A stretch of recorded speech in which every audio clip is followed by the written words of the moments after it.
And that's what it was. And after the sparring, we respected each other. Like, it was a different type vibe after we sparred, honestly. Now it was like, oh, damn, bro, like, damn. Like, we really started to get to know each other, you feel me? Because when he came to our gym, he was popular. Like, Shakur was the guy. They knew him. Everybody knew him in amateurs. One thing I can say, though, because, I've been seeing, we've been amateur together and stuff. Right. Yeah.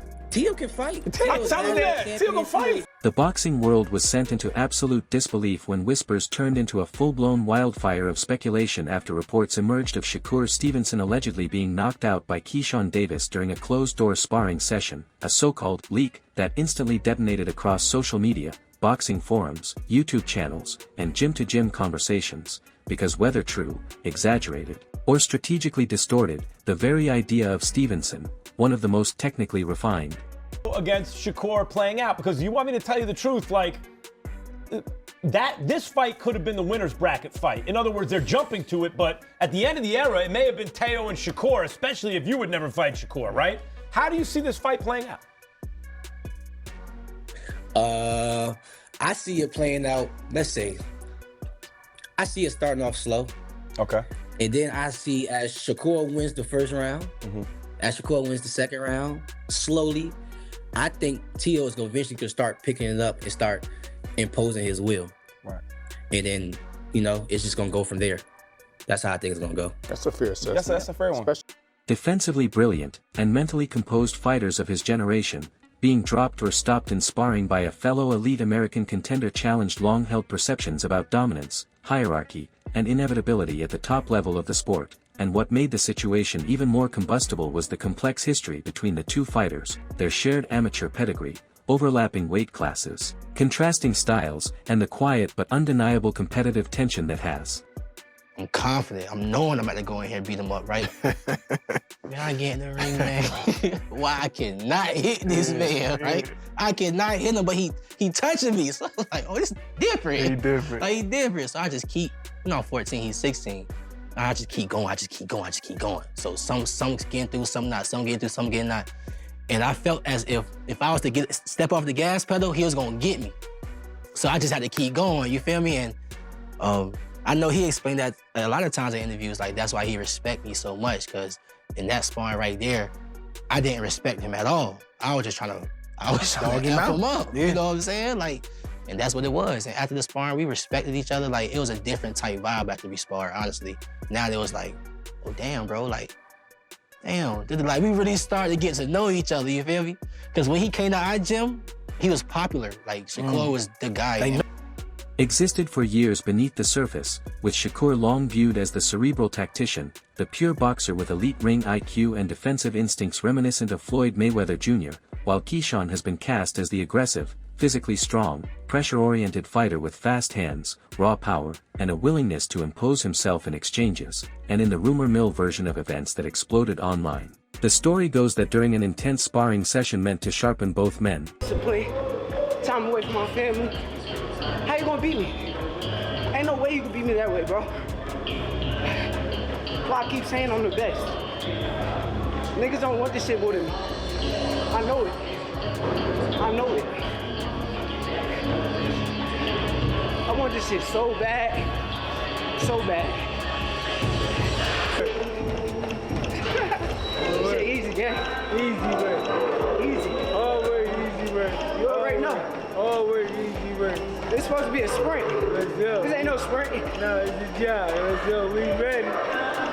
The rounds escalated in intensity, pride took over, boundaries blurred, and a perfectly timed punch from Davis allegedly caught Stevenson off guard, resulting in a knockdown, or in the most extreme versions, a knockout, that supposedly left gym witnesses stunned, phones locked away, and a tacit agreement of silence that inevitably failed because in boxing, secrets never stay buried, especially when reputations, future paydays, and promotional narratives are at stake, and the reaction was, It's family, bro. Like, I'm never, ever fighting Shakur. You know what I'm saying? I'm not.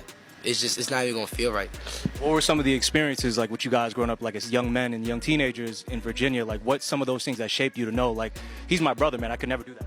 Yeah, the moment when I was like, all right, Yeah, Shakur, I genuinely actually got real love for you was when I was going through my deep depression times. Even before I was going into the mental home, I used to tell my brother a lot. But then I started like backing off from my little brother because he was my little brother. I started talking to Shakur a lot about like how I was feeling and how I was thinking and what I was doing to myself. And Shakur was just giving me advice that I really like take in and like, damn, okay, I got you and stuff like that. And then I end up going to the mental home and, you know, like he calling me in there, checking up on me and stuff like that. I get out of the mental home, he pulling up on me, making sure I'm straight, making sure I get back in the gym, make sure I continue to do what I love. Immediate and polarized, with some fans treating the report as confirmation of what they had long believed, that Shakur's defensive brilliance sometimes masks a lack of true durability or killer instinct, while others dismissed the story as exaggerated gym talk, reminding everyone that sparring knockdowns happen to even the greatest fighters, including legends like Muhammad Ali, Floyd Mayweather, Manny Pacquiao, and Bernard Hopkins, all of whom were reportedly hurt, dropped, or even stopped in. That's their opinion. Like, you know, they could say that. But I know he never fought nobody on my level. Like, I'm 1,000,000% sure that T.O. has never seen nobody as good as me in his life. He's talking about, like, once he gets through you, then he wants Crawford, names like that. How do you think he would do against someone like Terrence at this point? I think he gets knocked out. Can't even hang with him. Yeah, he's too little. Bud is too big for him. Right. As far as skills, though, do you think he's on par with the likes of Terrence? I'm not gonna say he's on a Terrence Crawford level of skills, but he's very skillful. He got a lot of things with him that puts him at a high level. One thing that was interesting to me was it seemed like you were going to move on from Matchroom, but now Eddie Hearn is involved in this, and this is a Matchroom event, it seems like. I know it's a ring card too, but he's promoting it here in the United States. So what is the state of your relationship with Eddie and Matchroom at this point?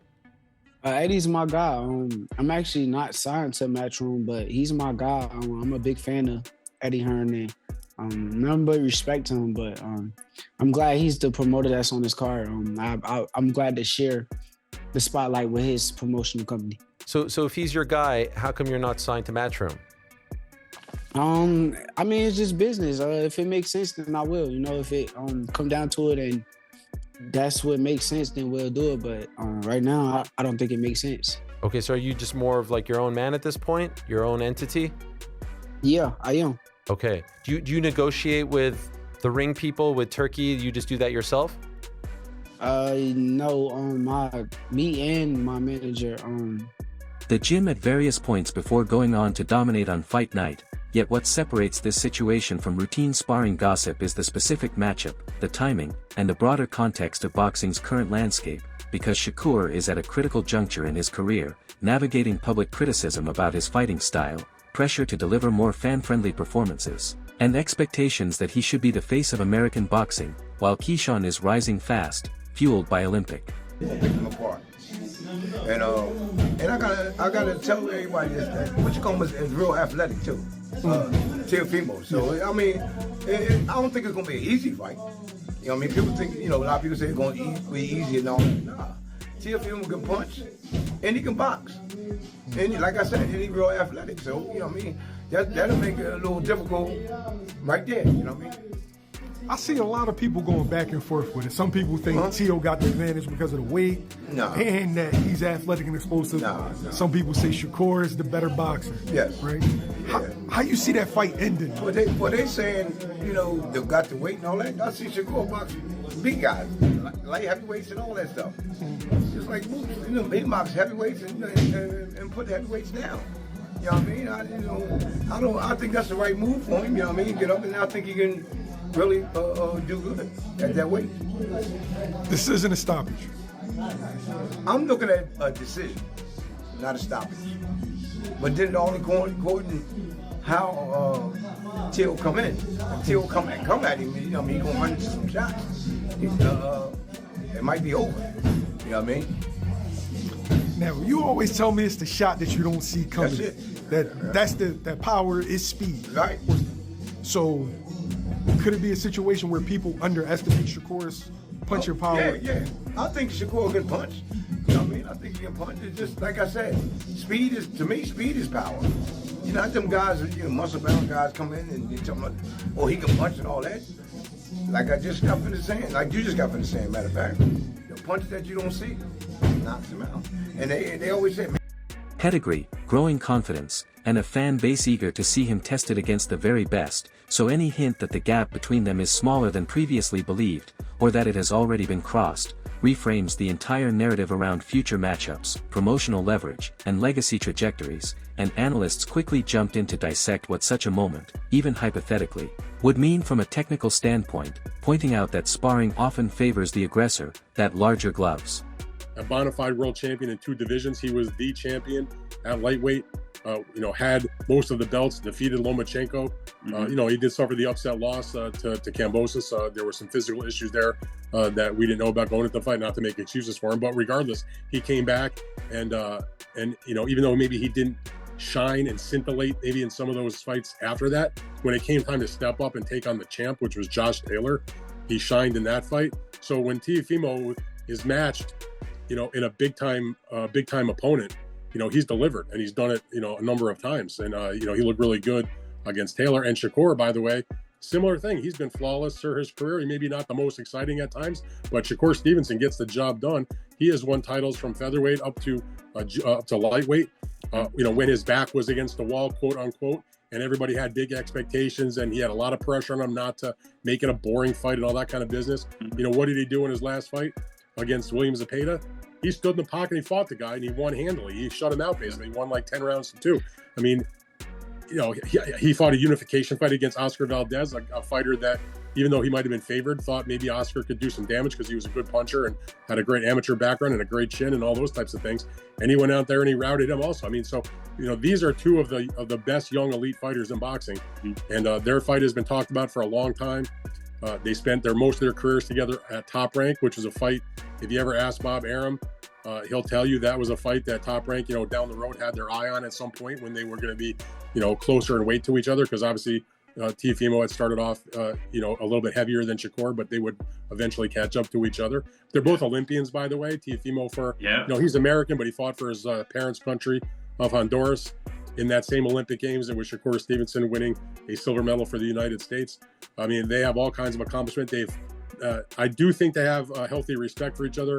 They know each other for all the years being at Top Rank events together. They fought on the same undercard twice when the main event was Terrence Crawford, who was obviously very close to Shakur, but Teofimo was on those shows also. So, and they're doing it in the right place. This is not a fight they're taking to a place that doesn't make sense.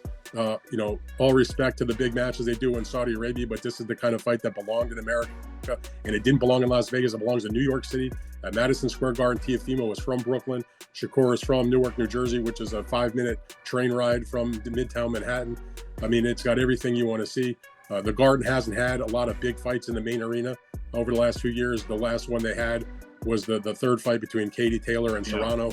But before that, it'd been, a couple years, I think, since they had a main arena fight. So headgear, fatigue, and experimental tactics can dramatically alter outcomes, and that fighters frequently work on weaknesses rather than strengths in the gym, meaning Stevenson may have been deliberately engaging, standing his ground, or testing his chin in ways he never would under bright lights, while others countered that elite fighters rarely get caught clean enough to be dropped unless there is a genuine lapse in timing, focus, or physical resilience, and that if Davis truly managed to land something decisive, it speaks volumes about his speed, power, and ability to read. Devin Haney setting the trend. Yeah. Yep, he's setting the trend. Now all these young guys starting to test themselves against each other now. That's what we want to see. That's what we want to see. We want to see who the best is, yo. And then the winner of this fight right here needs to fight Devin Haney. Why not? Keep it going. But anyways, look, this is a message, man.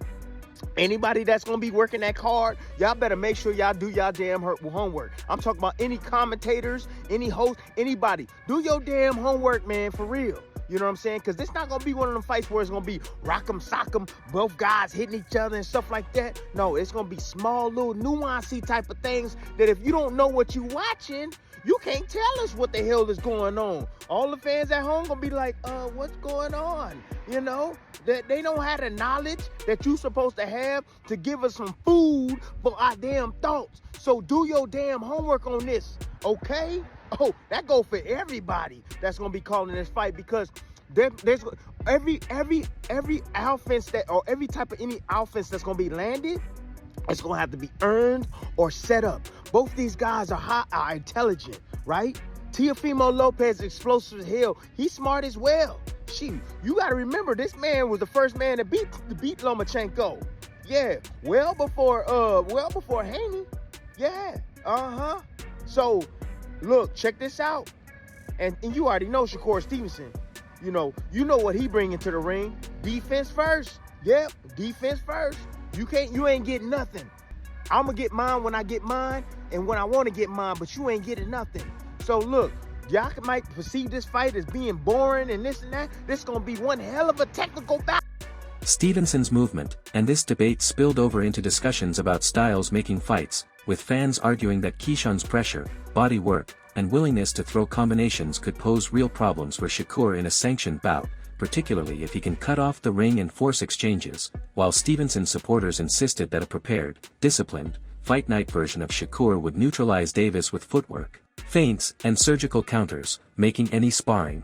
Needs opponents like Shakur Stevenson because they are elite fighters. He needs that to bring out the very best in him.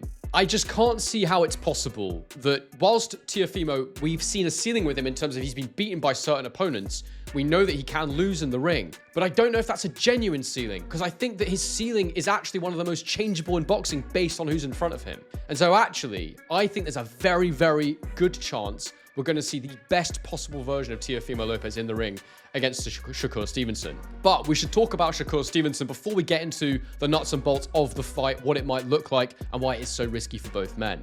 Now, Shakur Stevenson is currently undefeated. He's 24-0 with 11 KOs. He turned pro back in 2017. He's the same age as Teofimo Lopez at 28 years old, both men in their athletic primes. He's 5'8". I mean, these are on paper heights, so potentially a little bit shorter. He could even be a bit taller than Teofimo Lopez. Anecdote irrelevant, but the psychological dimension of the leak may be the most impactful aspect of all, because boxing is as much a mental sport as a physical one, and once doubt enters the conversation, once opponents believe you can be hurt, once fans start questioning invincibility, the aura shifts, and fighters either respond by tightening up or by overcompensating, both of which can alter performance. And from a promotional standpoint, the alleged sparring knockout instantly created what boxing constantly craves but rarely manufactures organically: genuine intrigue, rivalry, and urgency, with calls flooding social media demanding that Stevenson and Davis settle it in the ring, memes mocking secrecy, pundits speculating about hidden footage, and promoters quietly noting the spike in engagement, because controversy sells, mystery sells, and the possibility that a perceived technician may have been exposed, even in a gym, sells better than any press release. Yet there is also a cautionary undercurrent to the conversation, with veteran trainers and fighters reminding younger fans that gym stories have destroyed careers unfairly, that rumors can snowball into narratives that follow fighters long after they've been disproven, and that leaking sparring outcomes violates an unwritten code meant to protect preparation, trust, and development, raising ethical questions about who benefits from such leaks and why now, and whether this was an intentional power play, an accidental whisper that grew legs, or simply a fabrication amplified by algorithm-driven outrage culture. And as days pass without concrete evidence, no footage, no official confirmation, the story exists in that uniquely modern boxing limbo where perception can feel more real than fact, where headlines travel faster than truth, and where fighters must now answer questions they never agreed to entertain, forcing Shakur to balance dismissing the rumor without appearing defensive and forcing Keyshawn to navigate praise without confirming anything that could jeopardize future negotiations or gym relationships. And regardless of where the truth ultimately lies, the impact is undeniable, because the boxing world is talking, debating, choosing sides, re-evaluating assumptions, and imagining scenarios, and in a sport where momentum, narrative, and belief can shape matchmaking as much as rankings and belts, the mere suggestion of Shakur Stevenson being knocked out by Keyshawn Davis in sparring has already done its damage, or its magic, by injecting uncertainty into a division craving drama, reminding everyone that even the most polished fighters are human, that greatness is never guaranteed, and that sometimes the most powerful punch in boxing isn't the one thrown on fight night, but the rumor that lands when no one is supposed to be watching.